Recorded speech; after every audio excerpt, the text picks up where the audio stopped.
I'm going to first talk about, police brutality, right? I feel like this is an important moment of reckoning. You would think that this moment would have come during the Ferguson, Missouri protests during the Obama administration. You would think this would have happened in 2015 in Baltimore, with Freddie Gray.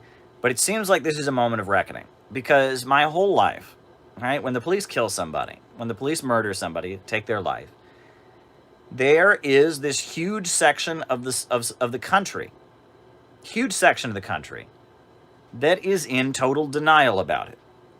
I mean, if you talk to people who have police officers in their family, police officers who are, their uncle, their cousin, their dad, their brother, people that are in police officers' families often are in a state of delusion.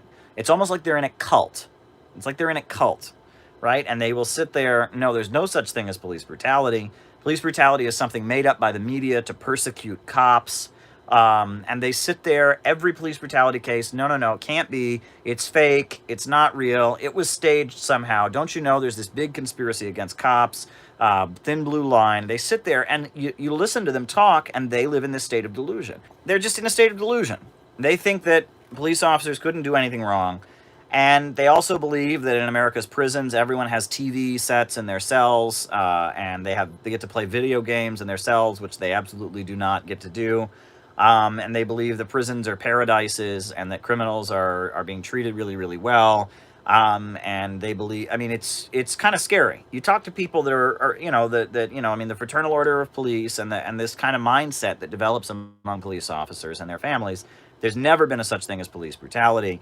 Racism doesn't exist. Police especially are not racist, and criminals, there's no problem with, criminals are just, treated so nicely in America, and criminals have it the better than average citizens. Criminals are just doing so well. I mean, they believe this. And if you've ever talked to somebody who comes from a police officer family, they sit there and they believe this.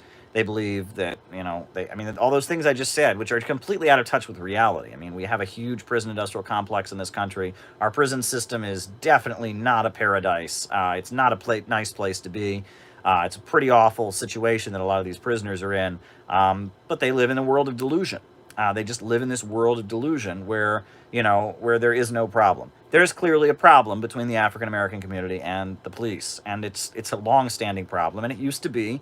Look, it used to be the only people that talked about it were the far left. It used to be, the black nationalists talked about it. Yes, the Nation of Islam, the Black Panther Party started out with their armed patrols that began in the black community to protect the black community from police brutality. In the 60s, there were a lot of urban rebellions around the country. Communist groups talked about this and were involved in these protests.